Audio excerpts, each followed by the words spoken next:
My Range Rover Sport is leaking. It's been dripping near the transfer case. That's probably not the transfer case, but actually the transmission. And back here you can see the plastic ring that goes into the transmission. And that is a known point of failure that will leak, and that's actually part of the transmission rebuild that we will be doing when we replace the transmission pan and filter. So, not great, but that's something we were gonna do anyway, so kind of works out. And I guess that came down forward towards the rear of the truck and ended on the transfer case.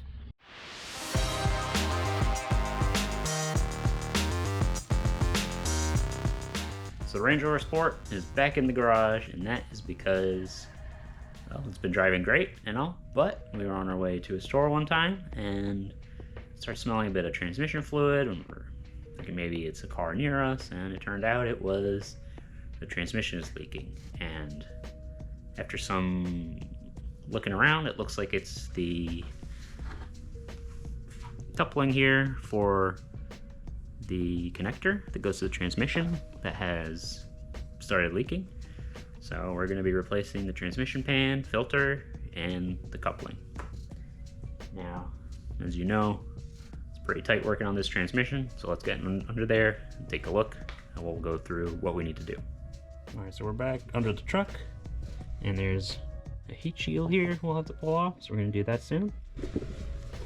And yeah, so up here we can actually kind of see, you can see it's pretty shiny there, and that up there is the coupler seal that we will need to replace.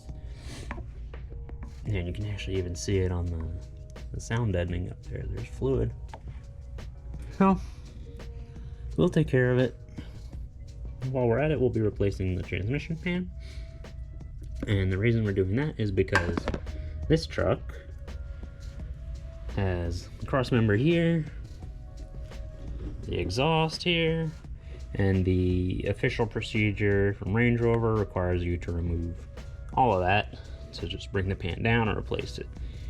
Now there is a aftermarket part that replaces the pan, and normally it has a built-in filter, but the aftermarket part is a separate filter that connects first, and that allows you to slide in the pan and just mount it in after the filter's connected, and makes things a lot easier. So our first step is going to be to remove this heat shield, which is held on with 4 bolts. They may be in a slightly different position for you, but generally it's those. And I think they are an 8.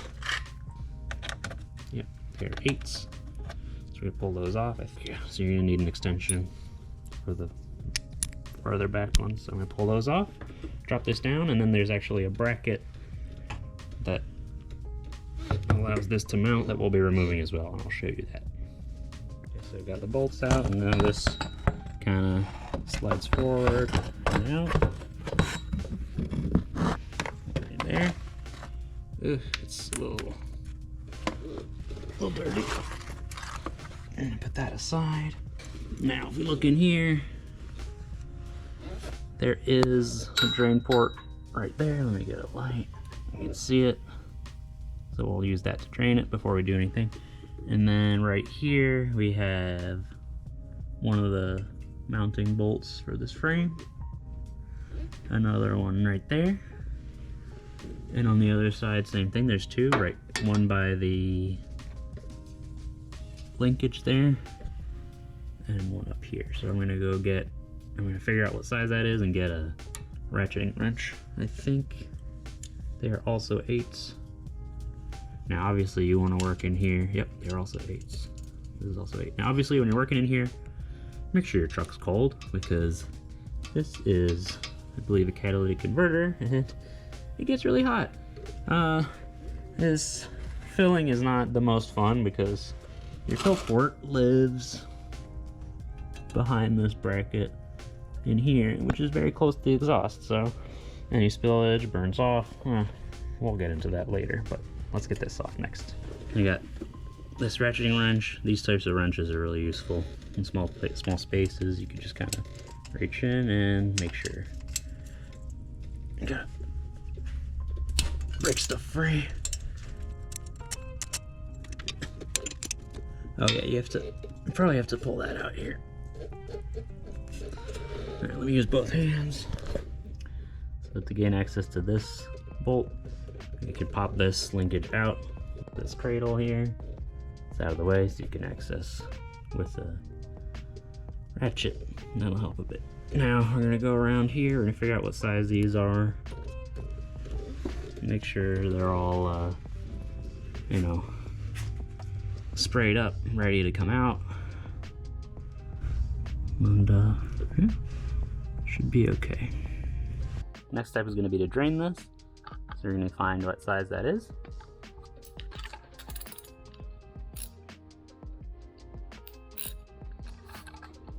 So it should be a 10. Yep. Oh no, no, no, no, no. What the heck? Okay, make sure it doesn't slip. You don't want to lose you don't want to damage that plug. It's not far enough in. Yeah, it's loose. Ow! I banged my head. Okay, get your catch pan.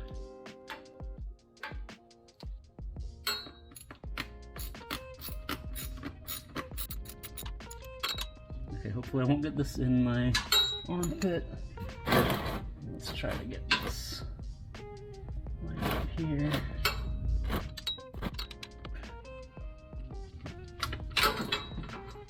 Okay. No, don't splash. Ugh. Ugh. Ew. Oh, that smells so bad. It's nasty. No! Ah. It's splashing everywhere. Oh no, please stop doing that. No. This is awful. That sucks. I'm getting out of the way.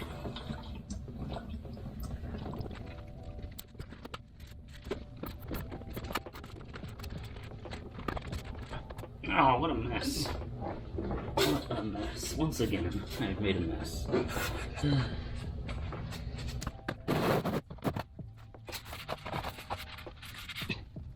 So now that we've drained our pan, I've actually plugged it back up. So we got some more work to do. And our next step is really going to be to undo all the bolts that hold the pan in. And you may actually be able to do almost all of these with it in place, especially if you're using a tool like this. But even my thinnest ratchet and my little T40 holder, bit holder, won't fit here where there's 2 on this side and 2 on that side. But what we're gonna do is actually we're gonna remove this bolt here, which is an 18 on this truck, right there. We're gonna pull that off, and we're actually gonna support the transfer case and raise that up a little bit, like maybe an inch or so. And we have to make sure we protect this with like a rag or a piece of wood or both, just so it doesn't damage the casing. So once we do that, this will rise up. It will be clear. It'll give us clearance in there to remove those bolts, and we can keep working. It does mean there's a little bit less room over here, but you know, it should be just fine. Now once we're able to remove all those bolts, we have another challenge to overcome, and that is that the filter on this transmission is actually integrated into the pan, which is fine, but it does mean that to remove the transmission pan, we actually have to drop the pan pretty low. And we have a cross member here, we've got the exhaust here, we've got the other cross member here, and that's a bit more of a challenge. So what we're gonna do is we're actually gonna cut the fuel filter connector so that the pan can be maneuvered, drop down in here, and then we can replace it with the aftermarket pan, which has a separate filter. So we can attach the filter, put the new pan in place, and then bolt it in. Now let me show you what this pan looks like outside of the truck. And you may be wondering, well, why do you have this? And that's because it's another project. I mean, if it matches, that's a pretty big hint. But yeah, so this is what the pan looks like. This is the neck that goes to the filter element in here, and that's what we're going to be reaching in to cut. So once we remove all the bolts, the pan should drop down, or we'll be able to pry it down to release it, and we'll reach in on whichever side gives us the most room, and we'll use a hacksaw blade or something like that. I have a little hacksaw blade handle that I could probably use to cut in here, which might take a little bit, but we'll cut that, and that should allow us to drop the pan and maneuver it out. And then later we can remove the other piece that's still in the transmission. Yeah, keep an eye out for what this came off of. Before I go removing that mounting bolt right here, I want to point out that this is actually a captive nut on this side. So I thought, oh, I'm gonna have to find the right size wrench to hold it in place, but it's actually attached to the plate here. So all you have to do is get your 18, get a breaker bar, break it free, and then you can work it out.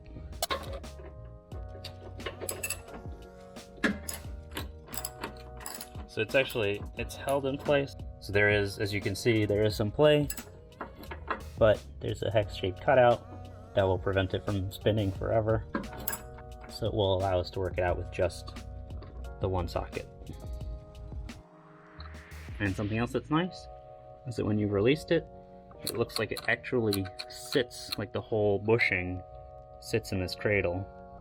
So even with the bolt loose, which you can see here, this is all supported, so you could pull it out and then jack it up, and that means you'll also be able to drop it back down into place before you put the bolt through, which makes it a little bit easier to deal with, which is good news. So I've brought a floor jack in, put some rubber spacers up to get enough height, and then jack this up about an inch or so, and that gives us some more room up here, so I was able to get those bolts out. And I'm working my way around, and I'm gonna take them all off before I start pulling this down so we can get it freed up and out. Hey, Nick from the future here. I realized while I was editing that I forgot to give some important advice on removing the bolts. There's a chance that the bolts are T30 Torx on the transmission pan, which have a higher risk of rounding off. They were later switched to T40, but it's really important to make sure that your bit is well seated. You can tap it lightly with a hammer to make sure it's in place. I recommend spraying each bolt with PB Blaster from the bottom side and from the top side of the flange, since most of them are through holes. Since it's a through hole, the PB Blaster can seep in through the threads from the top, and it makes it easier. You can also use a punch to tap each bolt a couple of times before trying to remove them. This can help them break free more easily. I also used a thin ratchet and bit holder for the more cramped spaces. So, let's get back to it.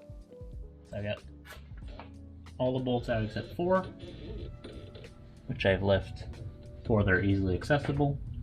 So it holds it in, and then I'm gonna pull those out, and this should drop down. Then we can start planning how to fit in the saw,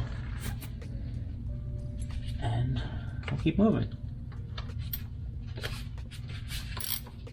And hopefully it won't get all over my face.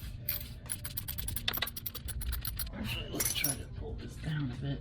Also remember it's got that stem. Yeah, I know, but we still have to pull it down. But yeah, I just want to free the gasket. I just left the bolt part way in, so I could pull it down without it falling out. Now it has dropped. Looking through the side, we can see the tube that connects the filter to the transmission. This is what's preventing us from removing the transmission pan without removing a bunch more stuff like the exhaust and cross members, but since this is plastic, we can cut it. So right here I can actually reach in and kind of feel where that spout is, or the filter connection is. So I'm probably going to work from, yeah, it's definitely closer to the passenger side, in the US anyway. So I'm going to try to reach in with this tool again. I'm using a hacksaw blade handle, which gave me some adjustability on the length of the blade and made it easier to cut. So I'm grabbing over here so it doesn't move, and then sawing from the other side, and we'll get through there eventually. No! What? No, actually, I said no, but maybe yes. Actually, it is yes. As I take them off, but yeah, that's the piece. Now I gotta turn this. Oh no. I'm just trying to minimize how much is gonna spill, but I have a feeling it's gonna be more.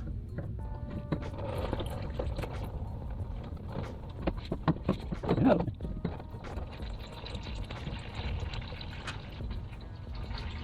Yeah, it's from the pan. They fit the pan. Okay. Wow, the pan really didn't drain much, huh? No, there's an amount that stays in. Okay, let me turn this 90 degrees. No. Yep, yep, yep, yep, yep, yep, yep. Now that the pan's off, we're gonna work on the collar. So to get a little more room, because of the quick jacks, I'm actually gonna lower the jack here that's holding everything up. So I'm gonna drop all that back down into place, and that'll give us some room so I can align myself along the side to get the collar out. Now right here is our tab to release the collar. We're gonna have to push on this little tab here to release it, and pull down. So you can see it's out of the way here, and that should release the collar. Now we have to look up from this side up here. You can see it up here, right there. That little tab is gonna have to get pushed up to release it, so that's gonna turn counterclockwise. I can reach up here.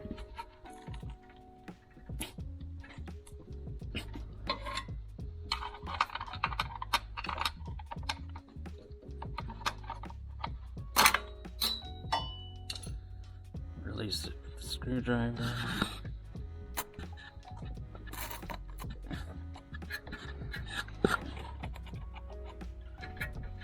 You know, I'm actually going to spray that with brake clean first, but that collar is loose. I'll put that back in place a little bit. There's not a lot of room in here, huh? Oh, well, it's coming out, so everything's coming out, so just, let me see. I put this down. You know, with this loosened here, hopefully you can see, we can pull this connector out. Oh, I sprayed it with brake clean to clean the area. This connector here, just push it out of the way a bit. Somewhere, there's not a lot of room.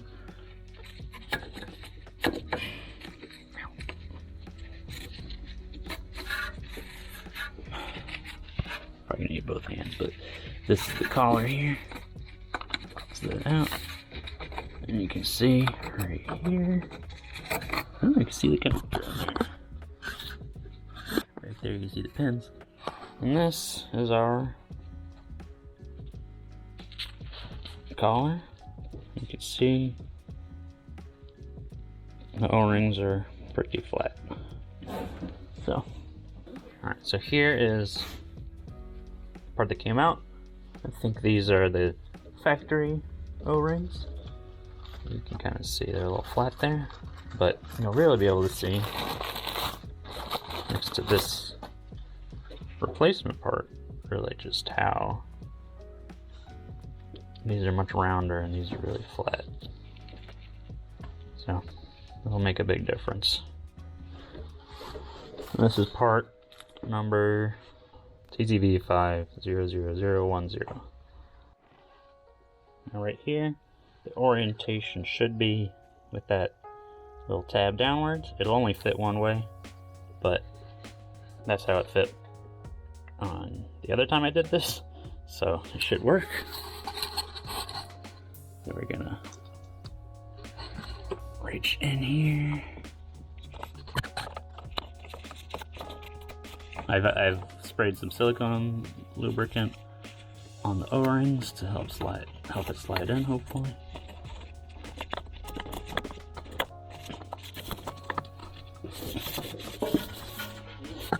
I'm gonna probably need both my hands, so we'll be pushing that in, and we'll be back. So this is in place now, and the way I did it, when I wasn't 100% able to push it by hand, is I used a little pry bar and gently pushed on the edges, working my way around. And then once you're there, or once you've pushed it in a little bit, the best way to check is actually to grab your tab here, push it up, and if it snaps in, it's probably good. Now we're gonna pull in here and see if that is secure. Then we are in place. So that feels nice and secure there. Now with that done, take our plug, slide it back in, and we want the little tab to be towards the top where it was when we took it off. Turn it down, lock it in there. Check. That feels nice and tight. That is done. A lot easier than on the other one, which is good. Which is a secret. And depending on how things are released, not announced yet. Now before we put the new pan in, the new filter in, and the new pan in, there's two things to do. We want to make sure this surface is really smooth. So if you can feel like if you don't feel any dirt and you run your finger on it, you're good. And the other thing is, since we're changing the pan bolts, we want to make sure that the threads are clean. So the manual for the kit says use M6 tap to chase the threads through, but I found another way that works that's a little faster, is actually to run this in by hand until it kind of gets crunchy, because that's where the dirt is, and then pull it out, spray some cleaner like brake clean, maybe PB blaster, you could try something like that, then run back in until you can go all the way to flush and all the threads are good. Now the reason this is an issue in the first place is because the holes, most of the holes along the edge and even on the top edge are through the flange. So any dirt that collected up top is going to prevent these new bolts from going all the way through. Or, you know, when you're going to torque to spec, it might stop and say, yeah, you're at the right spec, but actually there's a gap, and then things might leak. So just make sure all the threads are clean. It can take a little while, but it's worth it so you don't have to get back in here and fix a leak. Yeah, next step is going to be to install the filter, which you can see the filter is going to plug in right there. We could put a little bit of transmission fluid on it to prep the O-ring, and then we'll put the pan back on. Okay, that's good. And that's how you raise it up. Right here on some rubber blocks on the transfer case. Gives us a bunch more room so we can tighten these down later. Now this is our filter. That's the intake. It goes in the bottom of the pan. And we're going to want to prep this right here. Put a little bit of transmission fluid on it. Take your pick from all the little drippings here. I'm just going to go in here. Like that. Shit. So just hold on there, like that.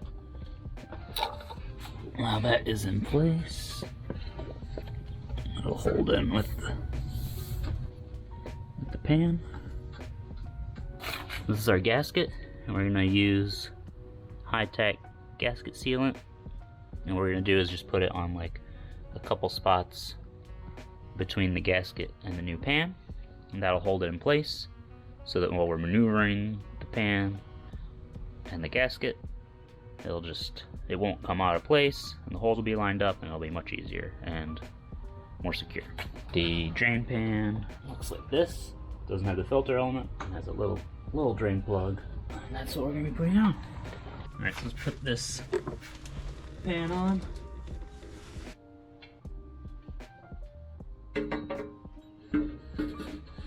Yep. No.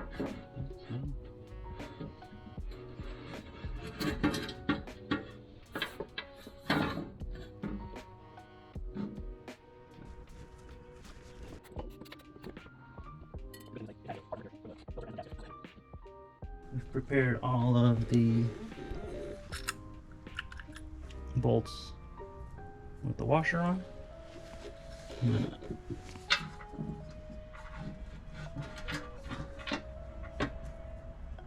hold this up and get it started by hand.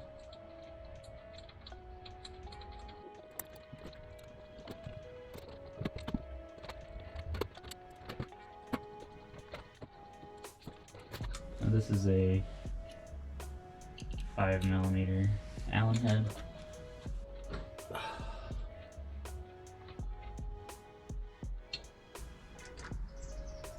We're gonna work this all around.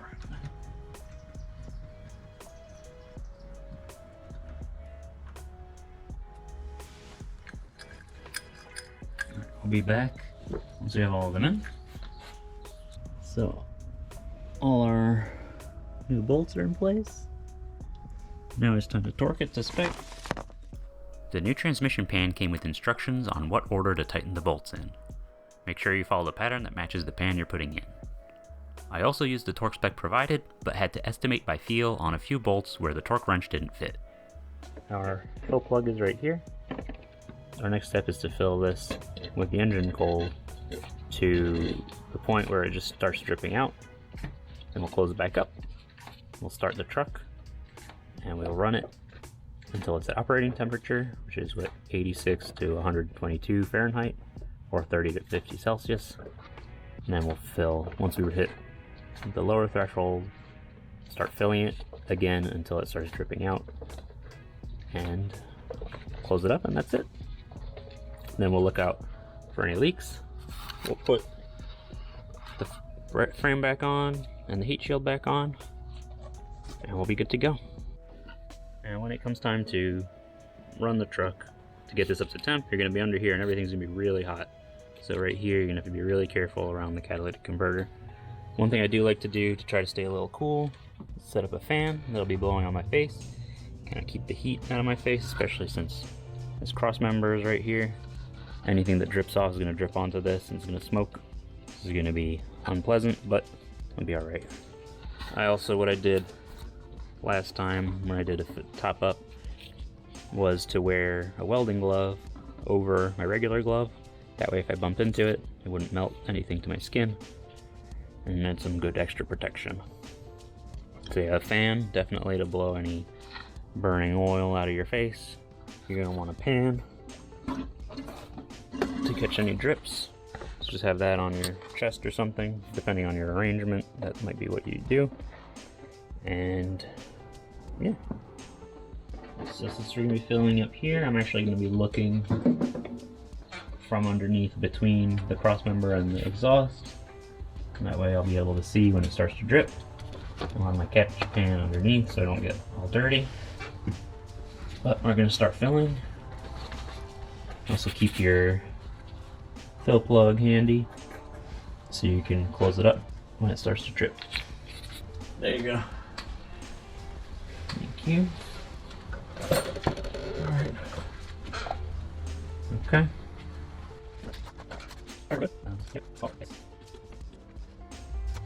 I had a helping hand to pump the transmission fluid so I could avoid spilling it all over myself. Trying to manage the pump and hose on my own would have been tough.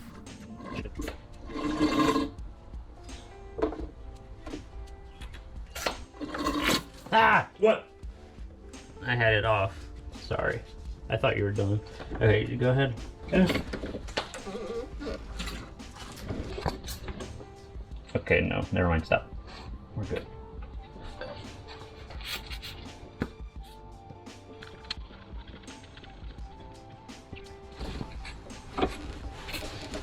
You have to spray this off so it doesn't smoke too much.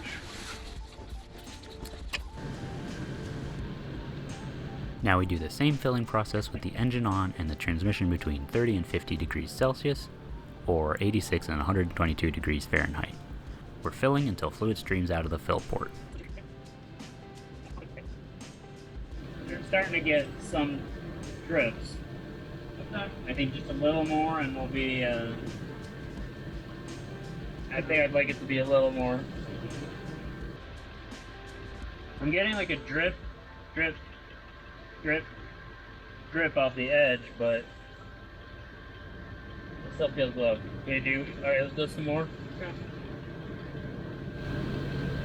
Okay, wait, stop.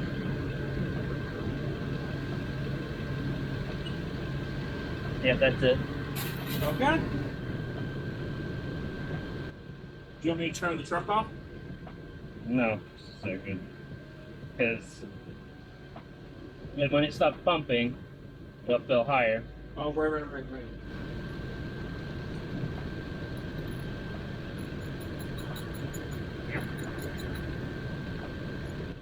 I'll snug it up to torque. What? I'll put it to spec later. Okay. Let me turn the truck off now. Yes.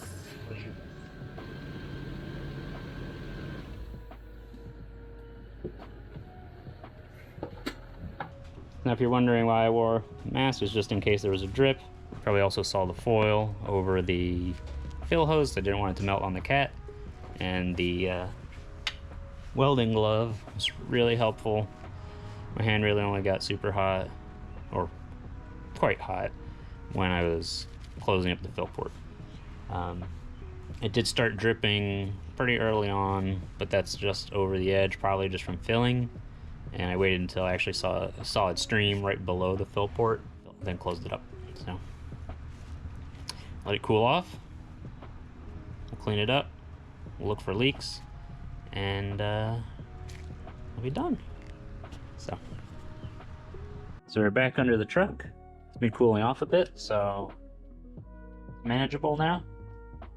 And we're gonna clean up all the fluid that kind of hung out here. And we're going to torque our fill plug to spec, which is 35 Newton meters or 26 foot-pounds. So let's do that. There we go. Don't forget to tighten this back up. Put the bolt back in. Make sure it's nice and tight. I also double checked this plug and this plug to make sure they weren't loose, because I don't want things to leak out of there either. Do a bit of cleaning on here. Just like that. Wipe up here. Around the fill port. Cross member.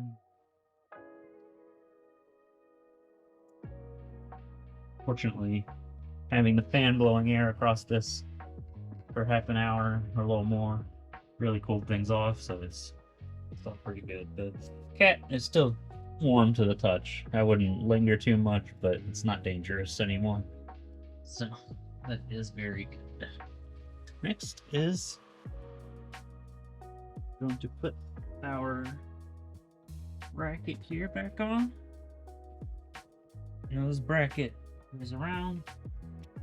Now the flange and the new pan is a little wider, so we're gonna have to work on that to make sure bolts go in properly. Be careful, but it should be okay. Now, one thing I did notice is on the other side over here, there's a little plate, and this plate here goes on the outside of the bracket. It'll actually line up with that little tab on this arm right here, so it'll hold in place, and that protects a little wire from this drive shaft. So that is the front drive shaft. The wider flange on the new pan makes putting the shield bracket on a little tougher, especially on the driver's side next to the drive shaft. I considered using a shorter bolt near the drive shaft, but didn't end up going that route. So I was able to get the original ones in. What ended up happening is I had to line everything up first, and then that one was the toughest. I just had to push the original bolt in from the bottom into the openings on there, and then I was able to get it started by hand, but it was a big pain. Anyway, now that that's on, everything else is in place, and we can put the heat shield back in.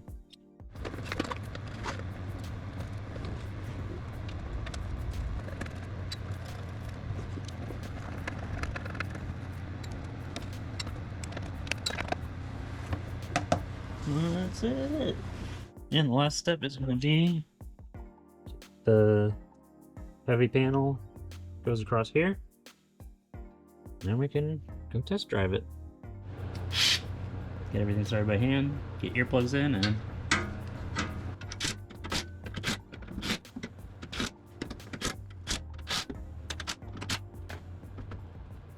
we covered a lot in today's video. We did the transmission service, we installed the upgraded metal pan, a separate filter, upgraded pan bolts, and we replaced the notoriously leaky transmission harness collar. With over 180,000 miles, it was due for service, and after driving it, the transmission is shifting smoothly and it's driving great. Unfortunately, we didn't stop the leaks, we just slowed them down a little bit, so there was definitely something more than just a leaky collar going on. We also started noticing that the truck is feeling a little unsettled going over bumps at high speed, and it's getting a bit clunky. It looks like the shocks are getting worn out, and that means we're gonna have to break into the air suspension. So subscribe to find out what's going on with these leaks, and leave a like if you've been enjoying the series. Also, let me know in the comments how expensive you think this is going to be. Thanks for watching, and I'll see you next time.